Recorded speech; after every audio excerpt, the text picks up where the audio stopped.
For months, the entire entertainment industry has monomaniacally focused on how to return to work amid the coronavirus pandemic. Reams of health and safety protocols have dictated everything from proper PPE attire to testing schedules to how many people can be on a set, and by July and August, a small handful of major productions like The Matrix 4 and Jurassic World: Dominion began to put those guidelines through their paces. While a few people have tested positive, barely any outbreaks have been reported, and no productions have had to stop completely. It started to seem like maybe Hollywood's full pipeline could finally start flowing again.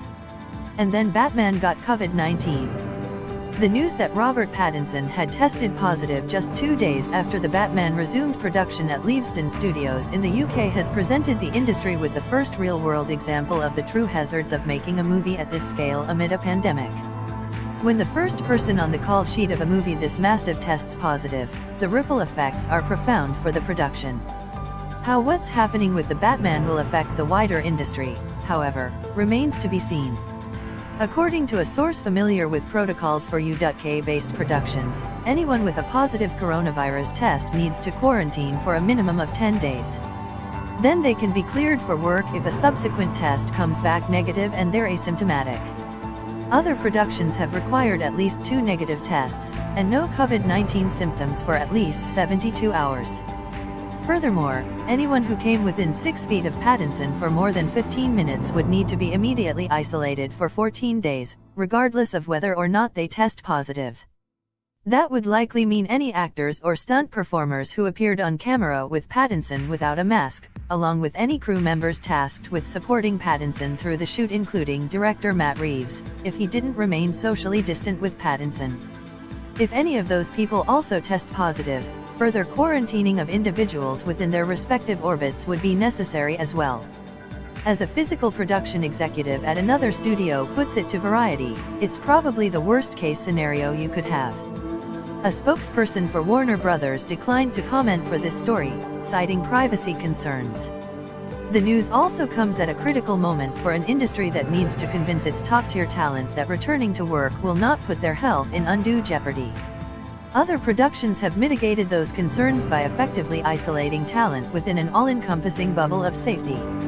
On Jurassic World: Dominion, which is also shooting in the UK, Universal famously bought out a luxury hotel to house the film's stars, director, and key production staff when they're not working.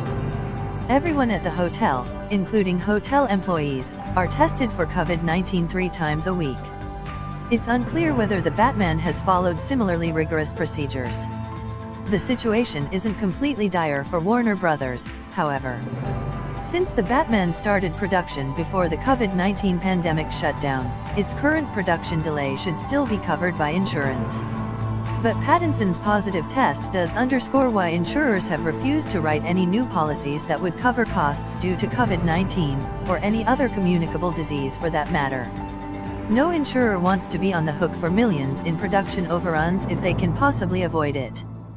That continues to pose a serious obstacle to a full restart of production both for major studios and for independents. If independent producers did not have insurance in place by March, they will find it next to impossible to get a completion bond. On the independent side, it is the case that brand new projects that presumably didn't have insurance written in March are moving very slowly, said Gene Pruitt, CEO and President of the Independent Film and Television Alliance. But the studios are not going to fare any better next year than the independents do.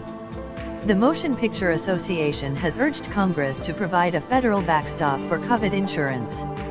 But with Congress unable to even pass an unemployment extension, an insurance bailout for Hollywood, and other industries, is not likely anytime soon. The next film set to shoot at Leavesden after the Batman is DC Films' The Flash, which isn't scheduled to start until next spring, so this delay also won't likely disrupt Warner Brothers' production pipeline. The industry's reaction to Pattinson's positive COVID test is trickier to pinpoint. No one wants to admit this can happen to them, says a top industry executive. Everyone in production is white-knuckling it to get it done. The attitude seems to be, I'm sorry it happened to them, but if it doesn't happen to me, that's great. It remains unclear how or where Pattinson could have contracted COVID-19, and that uncertainty could also feed into a greater sense of denial. I think they'll try to find out where the exposure was and try to rectify that, says the production executive. The problem is unless that studio divulges exactly where the exposure might have come from or where they felt there was an issue, we'll never know where exactly he might have contracted COVID from.